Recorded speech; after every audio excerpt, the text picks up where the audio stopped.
O campeonato prometia. O Porto acabava de celebrar o título de campeão, mas fosse por sentir dificuldades financeiras ou por estar satisfeito com o grupo de trabalho de que dispunha, Pinto da Costa manteve-se praticamente inativo no mercado de transferências. Em Lisboa, o verão estava bem mais quente. Em contraste com a grave crise do Benfica, o Sporting parecia pujante e cheio de força. Ao seu maior rival, o Leão deu 2 arranhadelas de garra afiada. Do ninho da águia saíram Paulo Sousa e Pacheco, jogadores que, em busca de um futuro mais risonho, fizeram o caminho que separa a Luz de Alvalade.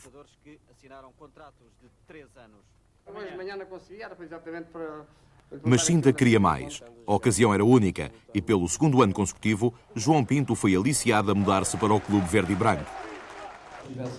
Começou por aceder, mas o contra-ataque de Jorge de Brito numa praia espanhola levou-o de regresso à casa-mãe. Na Luz, foi recebido com entusiasmo como um filho pródigo pelos adeptos, pelo treinador Tony e pelo novo presidente Manuel Damasio, o homem que herdou de Jorge de Brito uma penosa situação financeira. Mas acabou por ser a ação de comando, protagonizada por Brito na recuperação de João Pinto, que deu ao Benfica este título tão saboroso.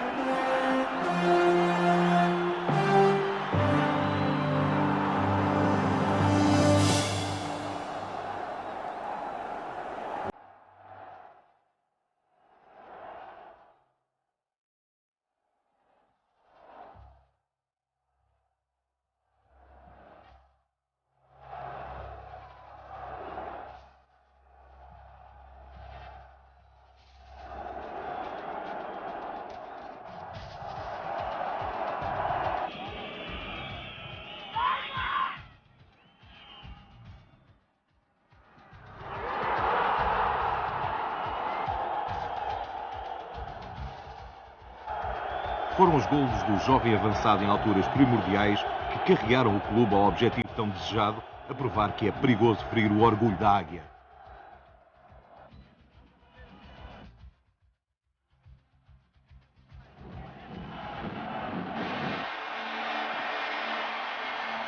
Tudo começara na véspera em Alvalade, mas no fim de semana em que se iniciou o campeonato, as atenções da maioria estavam voltadas para o primeiro grande duelo da época, o Porto-Benfica, de domingo ao fim da tarde.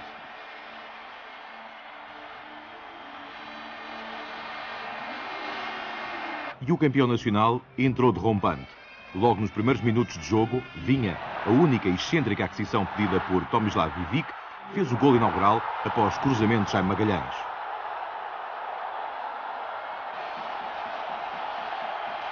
Não tardou o Benfica a responder através de um tento de Isaías. Uma bola largada por Vítor Bahia, que Paneira entregou muito bem para o seu colega marcar.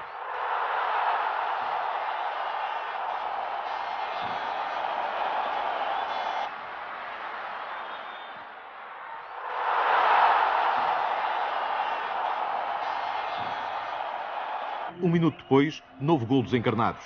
Mais uma vez, Bahia não está isento de culpas. E é Rui Águas quem dá o toque final para as redes. Estava garantido o espetáculo.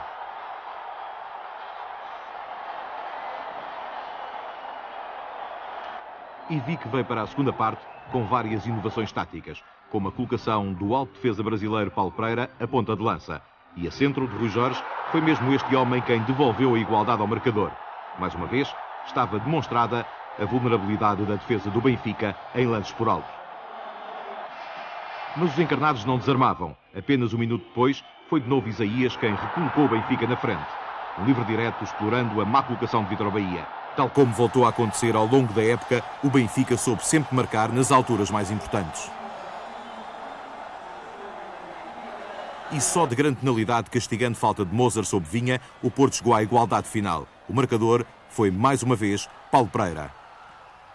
Um grande espetáculo para abrir o apetite dos adeptos para a época que aí vinha. Só Isaías, a figura do jogo, não estava de acordo e queixava-se da arbitragem. Foi pênalti, só sei que o Benfica poderia ter saído aqui com uma vitória, mas infelizmente aqui dentro é muito difícil porque há sempre coisas extra-futebol que acabam por fazer o espetáculo uma grande porcaria. Pareciam exorcizados os fantasmas da intranquilidade benfiquista. E à partida, o aparentemente fácil jogo em casa com o Estoril na segunda jornada parecia ideal para ajudar na recuperação de um verão tão traumatizante. Adiantando-se no marcador com um gol do Rui Águas, a equipa encarnada deu, no entanto, nova demonstração de fragilidade, desta vez em lances de bola parada. No último minuto de jogo, Neno foi incapaz de segurar um livre marcado por Marcelo e Tapai fez o gol de um empate decepcionante.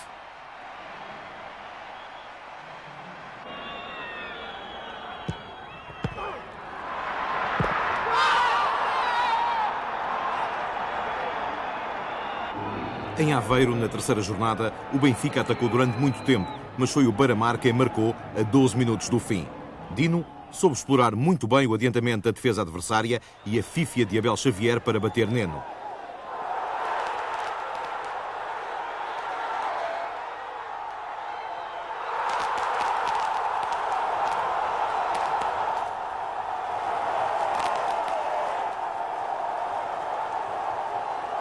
Era, contudo, um resultado injusto que Isaías, mais uma vez ele, se encarregou de corrigir 4 minutos depois.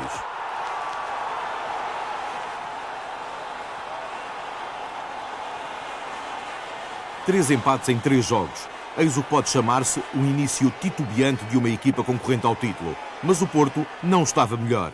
Após o empate em casa com o Benfica, veio a derrota com o Marítimo. O gol do ex-portista Jorge Andrade castigava a falta de imaginação ofensiva da equipa de Ivic, perfeitamente visível mais tarde nos empates a 0 cedidos nas Antas aos modestos Famalicão e Passos de Ferreira na terceira e quinta jornadas.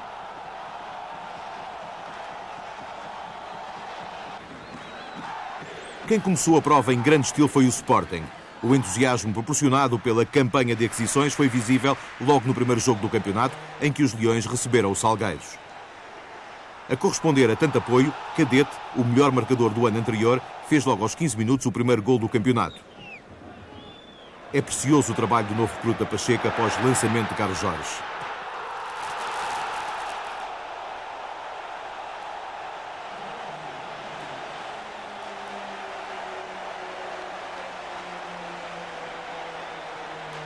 Novo gol de Capucho, já na segunda parte, permitiu aos Leões uma vitória suada por 2-1. Nada que se comparasse, porém, à dificuldade que o Sporting sentiu para derrotar o Setúbal na segunda jornada, num dos mais emocionantes jogos do campeonato. Um desentendimento de Valks com o jovem guarda-redes Costinha permitiu mesmo que Aquini inaugurasse o marcador, fazendo o primeiro dos 21 golos que marcou este ano.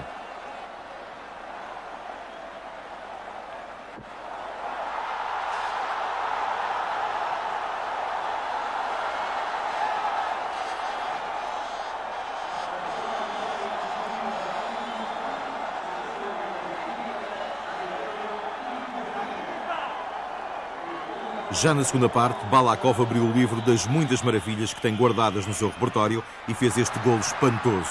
Era o empate e, para o Sporting, o início de uma segunda parte espantosa, continuada com este golo de Sherbakov apenas 4 minutos mais tarde e num contra-ataque que se sucedeu a uma bola salvada pela defesa leonina sobre a linha de golo.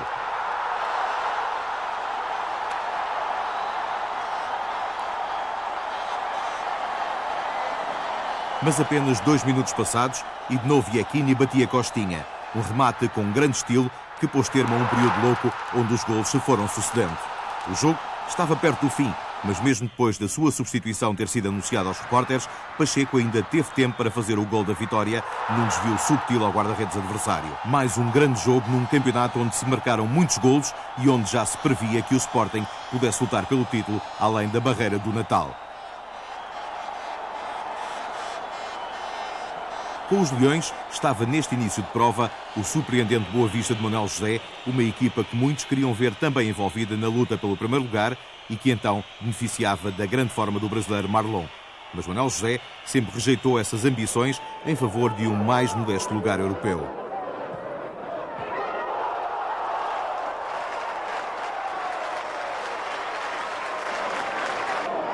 E bem cedo os resultados começaram a dar-lhe razão.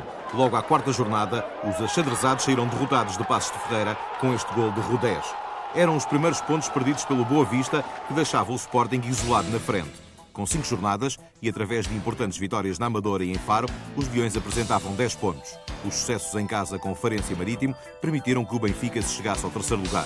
Mal estava o Porto, que com apenas 5 pontos caminhava atrás de Beira-Mar, Guimarães e Belenenses, ao nível do União da Madeira e do Gil Vicente.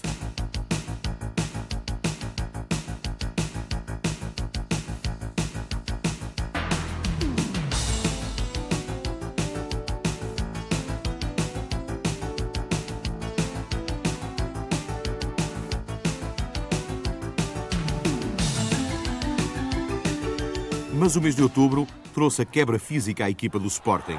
À sexta jornada, só um gol de Pacheco, quase sobre o apito final, derrotou a União da Madeira em Alvalade. E chegados ao pântano de Barcelos, os jogadores de Bobby Robson não foram capazes de vencer o Gil Vicente, ainda que tenham tido algumas ocasiões para marcar. Era o primeiro ponto que o Sporting perdia no primeiro jogo que a equipa fez à chuva.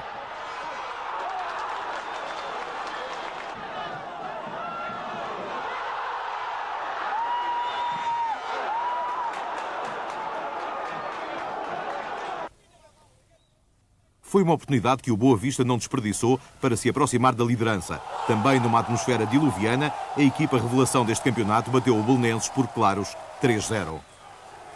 Arthur marcou logo na primeira parte e já no segundo tempo Marlon deu de cabeça o melhor seguimento a um cruzamento de Ricky.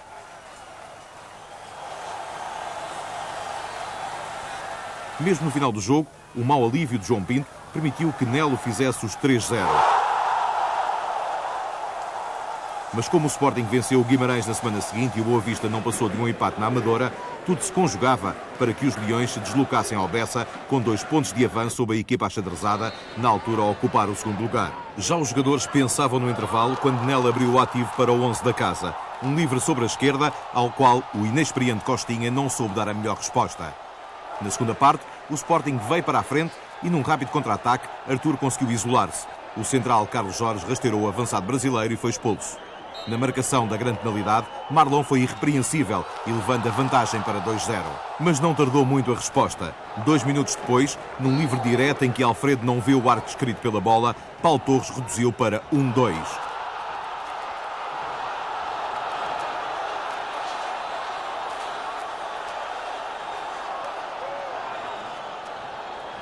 Mesmo pressionando no último quarto de hora, os homens de Robson não conseguiram melhor que falhar algumas ocasiões claras para empatar e evitar a sua primeira derrota no campeonato. Entretanto, o Benfica havia reentrado no caminho dos bons resultados. Em jogo adiado para o feriado de 5 de outubro, goleou fora o Famalicão por 5-1. O primeiro golo veio de um potente disparo de Abel Xavier. O último saiu de um bonito chapéu de Vítor Paneira. Pelo meio, ficava uma clara demonstração da superioridade e uma ideia. Era preciso contar com o Benfica na luta pelo título. Por isso não se esperavam grandes novidades quando à 10ª jornada o Benfica, que já havia alcançado os primeiros classificados, visitava o Vitória de Setúbal, último da tabela, nada mais falso. Na tarde de 21 de novembro, a defesa do Benfica entrou em escandaloso naufrágio, sofrendo 5 golos de um Vitória a quem tudo correu bem. O primeiro por Iachini. O segundo por Sérgio Araújo, mais rápido que os defesas do Benfica. O terceiro por Paulo Gomes, num livre direto. Paneira e Ailton reduziram, mas Iachini voltou a dar descanso aos tubalenses, marcando aqui o 4-2. E em jogada conduzida por Paulo Gomes, Chiquinho Conde fixou o 5-2 final. Era a humilhação para o Benfica e, ao mesmo tempo, o ponto de viragem na forma da equipa jogar. Quando a justiça do resultado não deixa dúvidas, nós só temos que dar parabéns ao adversário e ao futebol. Não é? Tony não estava contente e, a partir daí, passou a utilizar sempre um médio defensivo na equipa, até então muito desequilibrada no meio-campo. Foi Kulkov o escolhido. No mesmo dia, o Sporting recebia o Porto em Alvalade e Vic surpreender a todos, deixando em casa o seu maior craque. Costa Adinov, cansado devido ao jogo que fizera com a seleção 4 dias antes. Mas quem sabe se relaxados por não terem de se haver com Costa Adinov, os defesas do Sporting não acertaram com a marcação a Domingos, que logo aos 7 minutos fez aquele que foi o único gol do encontro.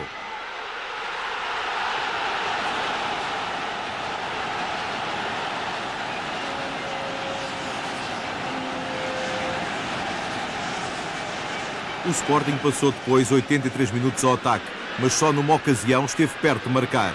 Este cabeceamento de Juskoviak ao poste da baliza de Bahia.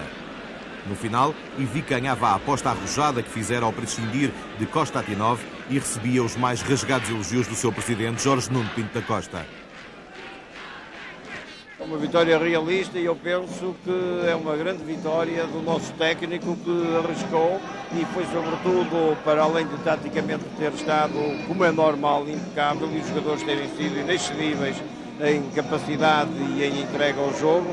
Penso que houve aqui uma grande virtude, que foi uma gestão do plantel brilhante. E Ivica explicou tudo, com a simplicidade habitual. Jorge Nuno Pinto da Costa, presidente do Futebol Clube do Porto, teceu rasgados elogios à forma como Tomislav Ivic geriu este plantel. Como é que explica isto? Estamos em um período muito difícil. Paramos nosso ritmo de jogo da Feyenoord. Alguns jogadores jogavam para a equipe nacional e eu sabia que depois de 4 dias não se podem recuperar. Depois, esta semana, nos espera Werder Bremen. Por isso, eu fazia um equipo com acordo de nossos técnicos, também falou muito com o presidente, fazer um risco aqui para salvar um esforço físico, salvar também jogadores que não estão lesionados, malados e così. Saímos aqui com um equipo que foi bem organizado em defesa, em meio campo. Sabíamos antes que é muito difícil entrar em jogo de ataque.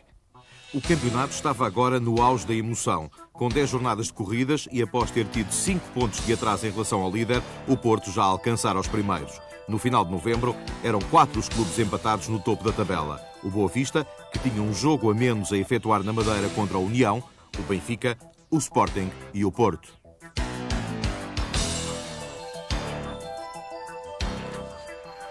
Mas podia o Boa Vista assumir-se como alternativa aos candidatos tradicionais?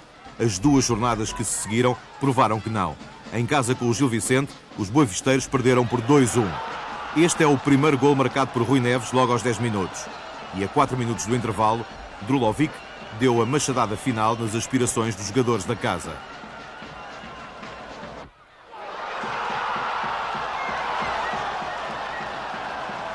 Na ronda seguinte em Guimarães, veio nova decepção. Um remate de longe de Pedro marcou um jogo onde os homens de xadrez não foram capazes de um único lampejo de futebol ofensivo.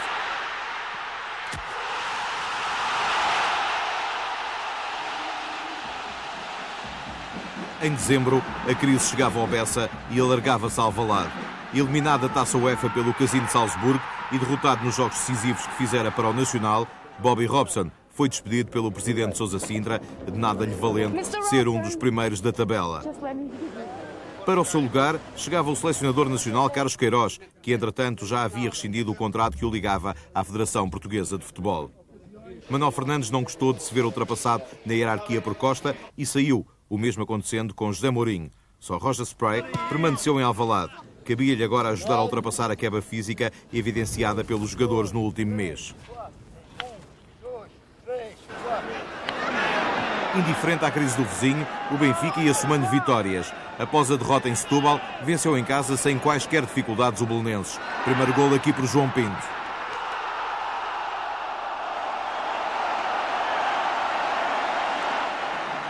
Antes do intervalo, e após trabalho do estreante Nuno Afonso, Mozart fez o 2-0, tendo o resultado sido fixado mais tarde num penalti convertido por Paneira.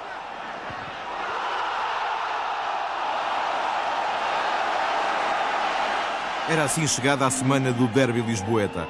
Na jornada anterior, o Benfica havia ganho por um difícil 1-0 ao Estrela da Amadora. No seu primeiro jogo com Queiroz, o Sporting vencera ao Beira-Mar por igual resultado. Mas fora o terrível acidente sofrido por Sherbakov a marcar a semana do derby.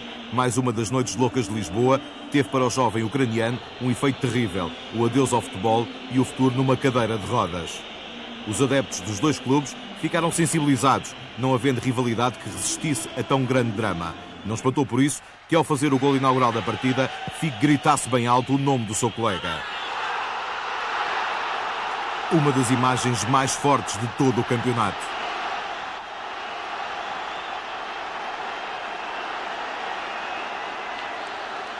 O Sporting esteve à frente do marcador até aos 50 minutos, altura em que uma falha de Valks que deixou Juran sem marcação, permitindo ao ucraniano fazer o gol do empate.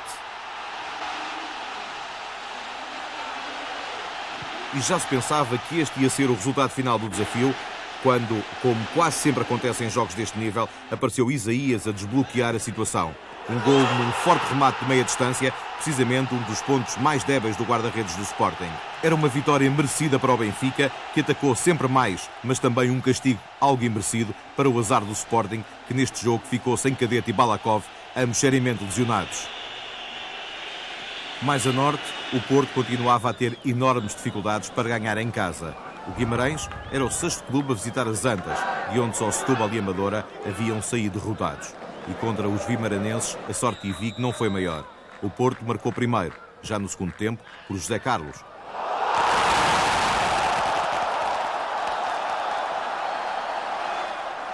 Mas num golpe de cabeça entre os centrais portistas, o tunisino Ziad fez o gol da igualdade a 14 minutos do final.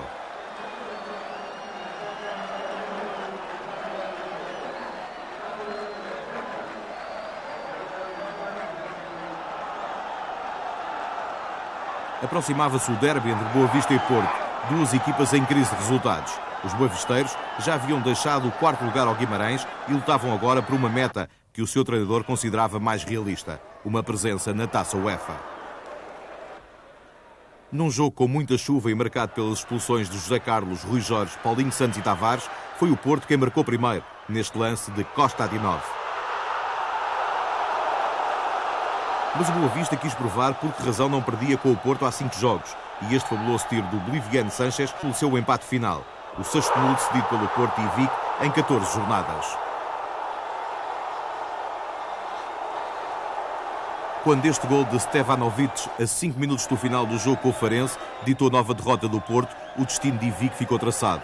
O croata ainda dirigiu a equipa nos jogos com o Estoril e o Beira-Mar, ambos ganhos, mas apenas para ser dispensado antes da visita ao Estádio da Luz.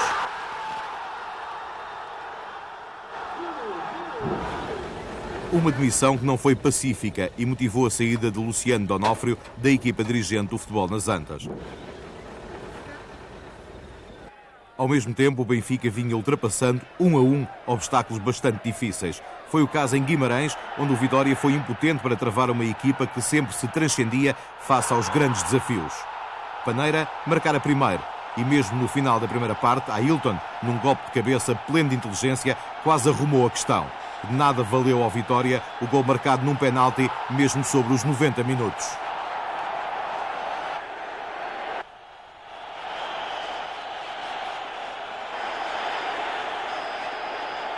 Na última jornada da primeira volta, os encarnados recebiam Boa Vista, mas os que pensavam que este podia ser um jogo difícil, depressa perceberam que tal não ia suceder. Logo aos 9 minutos, Rui Bento marcou na própria baliza após trabalho de Kulkov e João Pinto.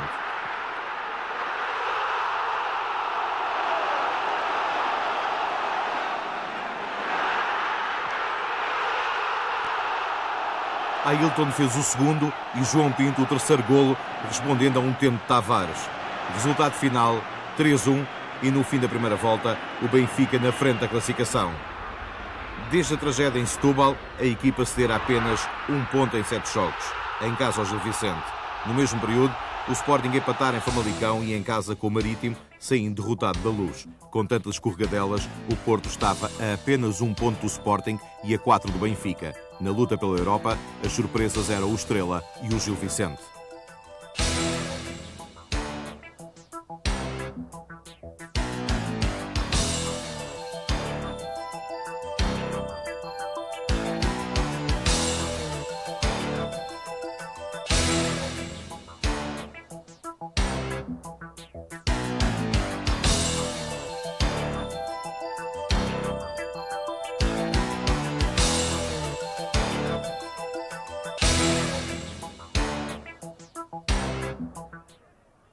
A segunda volta começava com um regresso, o de Bobby Robson ao banco, mas o inglês, que havia sido despedido do Sporting à 11ª jornada, ocupava-se agora do Porto.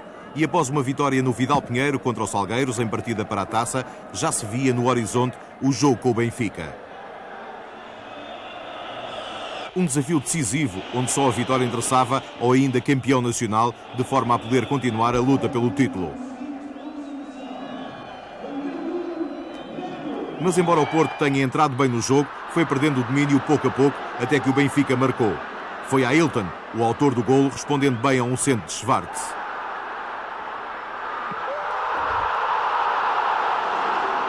Menos de 5 minutos depois, tudo piorou para os portistas. Repare na agressão de Fernando Couto a Mozart, uma cotovelada que valeu um cartão vermelho e facilitou a vitória do Benfica.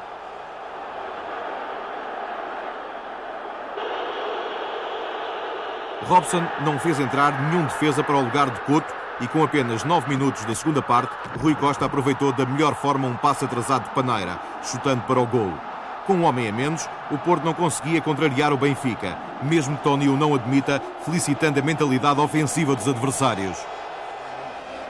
Será muito porque é uma ilusão jogar-se contra 10, mas eu sei que é bonito dizer estas palavras, mas elas são justas em relação à equipa do Futebol Clube do Porto. Foi um digno vencido porque a inferioridade numérica, logicamente que cabia uma tarefa mais difícil e o Benfica sofreu ou vão sofrer para conquistar estes 2 pontos. Robson, por sua vez, estava chateado com Couto e com as oportunidades falhadas. Acho que o Porto poderia ter feito um pouco melhor. Eu penso 11 jogadores contra 10 jogadores, muito difícil no Benfica. Primeira parte, 2 equipas igual, talvez igual, pouco diferente. A diferença é Fernando Couto. Result, Mozart 2, Fernando Couto 0.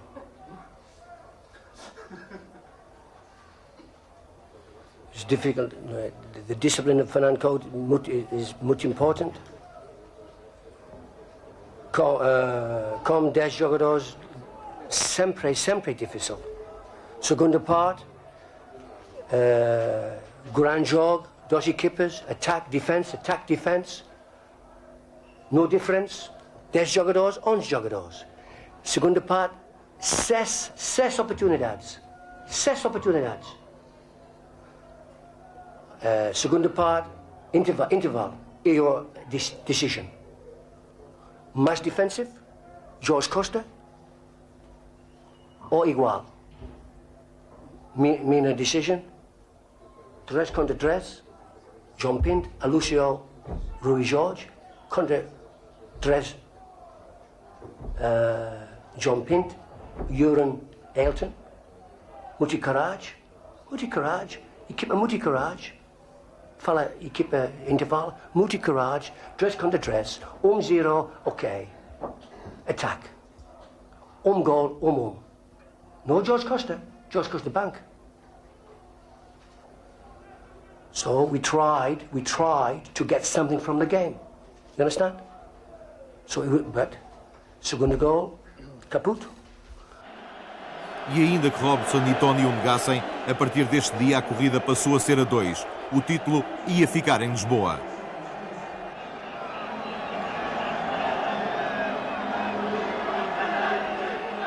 Os Leões começavam a recuperação. Na semana seguinte, após ter ganho fora ao Passos de Ferreira e aos Salgueiros, a equipa de Carlos Queiroz recebia no seu estádio Setúbal. E foram os visitantes quem marcou primeiro, neste lance por Paulo Gomes.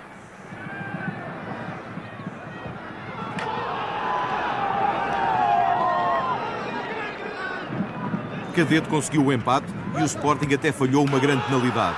Já se pensava que os Leões iam perder mais um ponto, quando no último minuto o central Vujacic marcou de cabeça este belo golo. A festa de um homem que passou quase metade da época esquecido. Na jornada seguinte foi o Benfica quem resolveu tudo no último minuto em casa contra o Beira-Mar. Só este penalti de Vítor Paneira desbloqueou o 0-0 que se mantinha teimoso no marcador. Na véspera, o Sporting já se havia desenvencilhado do Belenenses no Restelo. Balakov abriu o ativo aos 13 minutos. 5 minutos depois, foi o seu compatriota Yardanov quem fez o 0-2. Repare no trabalho de Cadete a desviar os defesas para a entrada do búlgaro. E só um minuto passara quando Figo, nesta bela jogada individual, rematou de forma potente para o 3-0 final. já se via um Sporting diferente, mais consistente, mais competitivo. Quem também estava diferente era o Porto. Pouco restava da equipa pouco imaginativa do início de época e os portistas marcavam agora muitos golos. O Famalicão e o Braga, nas jornadas 20 e 21, foram despachados com 2 ambos 5-0, com 6 golos de Emil Kostadinov. Já vimos o último golo ao Famalicão e apenas 6 dias depois, novo tento fabuloso deste búlgaro, quase tirado a papel químico do anterior. Kostadinov e o Porto estavam em grande forma, mas infelizmente para os seus adeptos era já muito tarde para reentrar na luta pelo título. Ainda que o Benfica fosse escorregando aqui e ali, perdendo pontos em estádios que não os dos clubes grandes, após o empate a 0 em Faro, os encarnados foram de novo incapazes de ganhar no Funchal. E este gol de Heitor ainda fez temer o pior, isto é, a derrota. Mas a 20 minutos do fim, João Pinto começou a aparecer na qualidade de maior protagonista do campeonato. Este grande gol permitiu o empate e mais um ponto na corrida benfiquista. Depois, foi a vez do Famalicão visitar a Luz. O Sporting já estava a apenas um ponto do líder, mas este era o dia do Benfica. Com 2 autogolos do infeliz defesa famalicense Celestino a contribuir, o Benfica conseguiu nesta noite a maior goleada do campeonato. 8-0 sobre um 11 que, a partir de certa altura, já não corria sequer de tão desmoralizado que estava. O Benfica deixava claro que nem os 2 empates que cedera o fariam desistir.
Uma semana mais tarde, o Sporting respondeu com um contundente 6-0 ao Gil Vicente.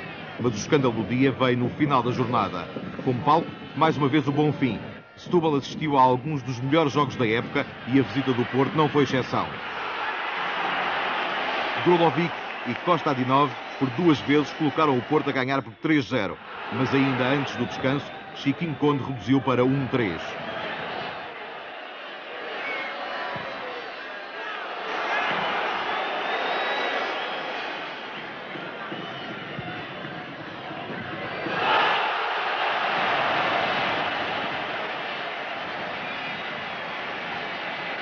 Paulo Gomes, o único jogador que marcou gols aos 3 grandes, reduziu para 2-3.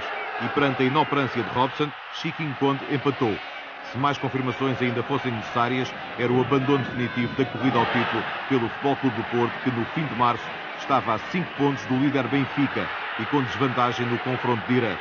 O empate do Sporting face à União, com expulsões de Cadete e Peixe, recolocou o Benfica 2 pontos à frente dos Leões. Estava mais que aberto o apetite para o derby de Alvalade, daí a 6 jornadas.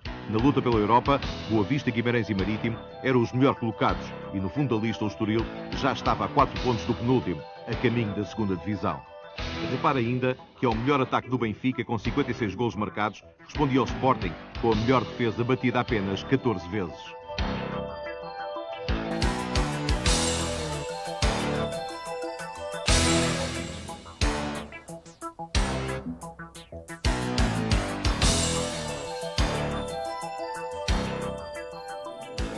Entrávamos no sprint final do campeonato. O Benfica tinha algumas dificuldades para ultrapassar o Passos de Ferreira em casa. Acabou por vencer por um tangencial 2-1, com golos de João Pinto e Isaías, mas não ganhou para o susto. Restavam-lhe agora esperanças no eventual falhanço do Sporting no dia seguinte em Guimarães. Era o primeiro dos grandes testes que o Sporting enfrentava antes de receber o Benfica em Alvalade. A Carlos Queiroz interessava não deixar que a vantagem encarnada se avolumasse e nas rondas que se seguiam tinha pela frente Guimarães, Boa Vista e Porto. Em Guimarães, os Leões começaram bem. Um remate longe de Paulo Torres aos 23 minutos, seguido antes da meia hora por outro petardo bem-sucedido de Valks, proporcionaram uma noite tranquila no difícil estádio do Minho.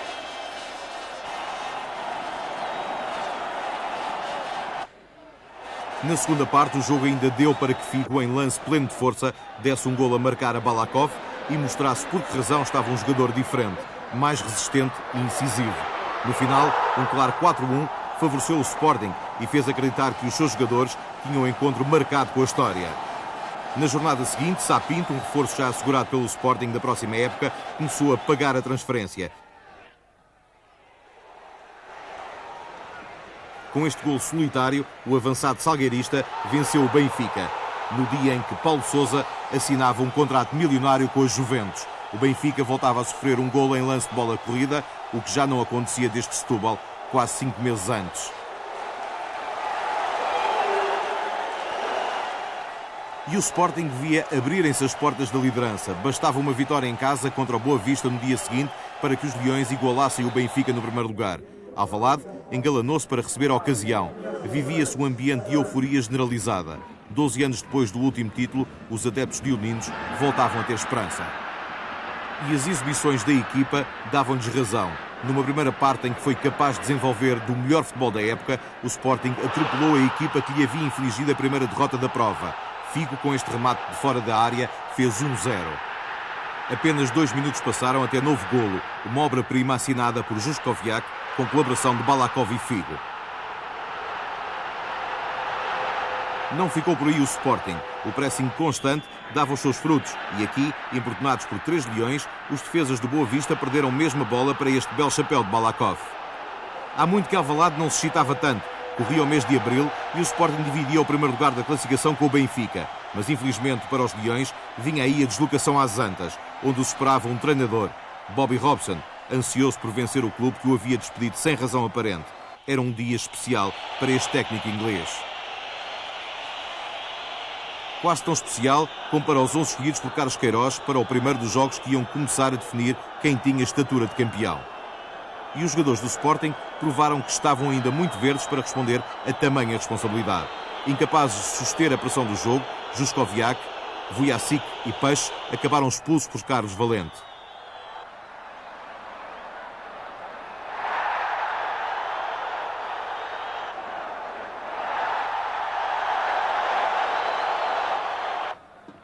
Já na segunda parte, beneficiando de um erro do holandês Valks, Drulovic fez o primeiro gol de um jogo que para os Leões foi o princípio da derrocada.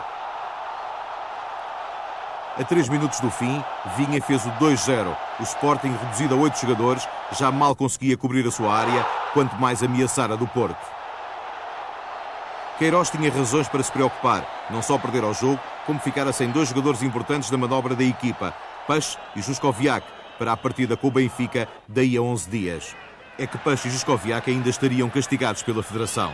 O Benfica ia, entretanto, vencendo os jogos que se deparavam, com o Setúbal em casa e no Restelo contra o Belenenses. A equipa parecia jogar só o necessário, sem deslumbrar, mas tal era suficiente para ir somando pontos e estar de novo com 2 de vantagem sobre o maior rival. Antes do jogo decisivo, os encarnados receberam no seu estádio o Estrela da Amadora. Um gol de Isaías serviu para que se adiantassem no marcador. Mas a letargia apoderou-se dos jogadores e, neste lance, o antigo benfiquista Mário Jorge fez a merecida igualdade. A crise parecia ter chegado à luz na altura em que mais se precisava de inspiração.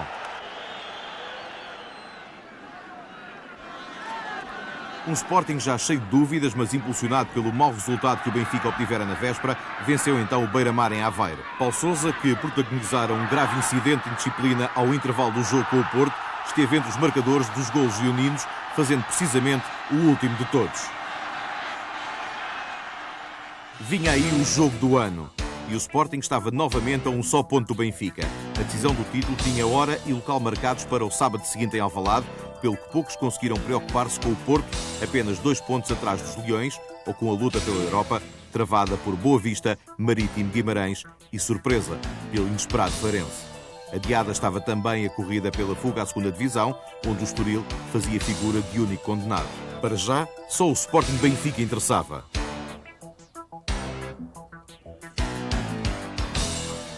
Em 14 de maio, tarde de sábado com muita chuva, Lisboa parou para ver os seus dois maiores clubes discutirem o título nacional. Ficamos com os melhores momentos do jogo, narrados pelo Gabriel Alves e pelo Francisco Figueiredo. Jorge Cadete. 1-2. Vai rematar. Um grande gol do Benfica. João Pinto, monumento no estádio da Balada. Paulo Sousa deve dar um toque. Não. Paulo, direto. Direto. E é gol. Figo. Gol do Luís Figo. João Pinto. Ainda João Pinto, ficando posse da bola. Tem Paneira para o apoio. Tem Ailton do lado contrário. Ainda João Pinto. Tem Cross, pode atirar. Gol. Grande gol de João Pinto. Espetacular derby. É Ailton. Mozart não está lá. É Ailton quem vai entregar para Vítor Paneira a linha. O centro para quem? Isaías. O golo. É o gol. João Pinto outra vez. Paneira, Paulo Sousa batido. Benfica com dois homens para a área. Vítor Paneira, Paulo, João Pinto, fecha para Isaías. O tiro. Gol. Defesa do Sporting completamente batida em lance de contra-ataque.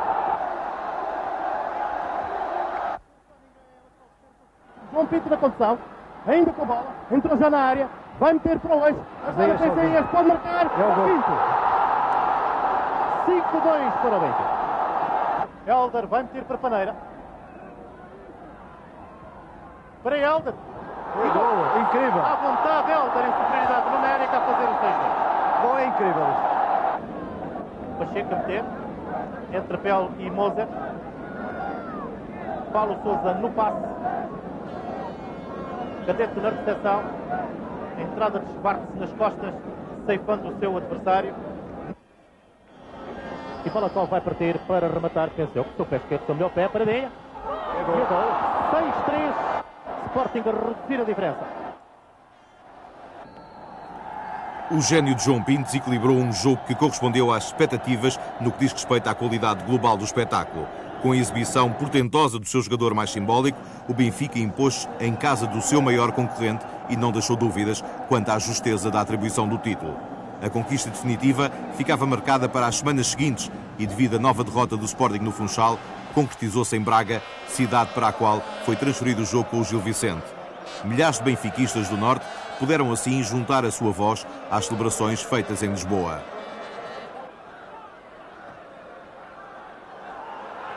E foi mais uma vez João Pinto quem deu início às festividades. Neste jogo, aquele que foi o melhor jogador do campeonato fez 2 golos e ajudou o seu clube a impor-se por um claro 3-0. Já nem a crueza da matemática podia levar o título para longe. Logo ali, em Braga, os adeptos aproveitaram para antecipar o que ia ser a verdadeira festa 3 dias depois em pleno Estádio da Luz.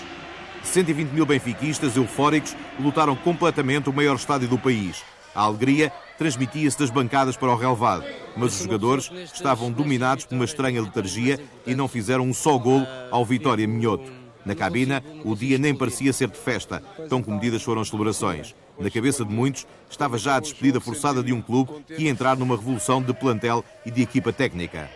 Após 26 anos de dedicação ao clube onde fora jogador, técnico adjunto e ultimamente treinador principal, Tony já sabia que devia ser substituído por Artur Jorge. A ambição de Damásio não se compadecia com qualquer tipo de sentimentalismos e o presidente não acreditava que Tony pudesse conduzir o Benfica europeu que tinha na cabeça. Ganhar já não chega. A prova é que para o lugar de Tony ia ser contratado outro vencedor incompreendido em Paris e o técnico do Benfica despediu-se do campeonato a chorar lágrimas de amargura e injustiça. Entretanto, o Sporting estava à deriva. A derrota com o Marítimo permitiu à equipa madeirense o reeditar do sonho europeu. E o empate em Braga levou a que o Porto atingisse o segundo lugar.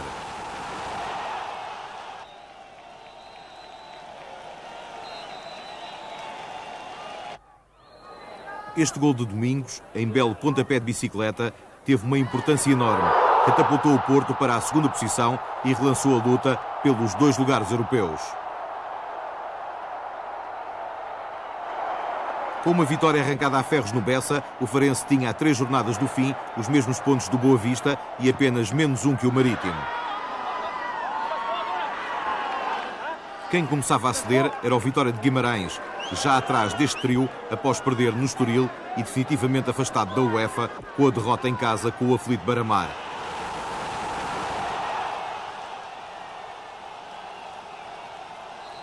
Este golo valeu a permanência na primeira divisão aos aveirenses, mas custou o lugar de técnico do Vitória a Bernardino Pedroto.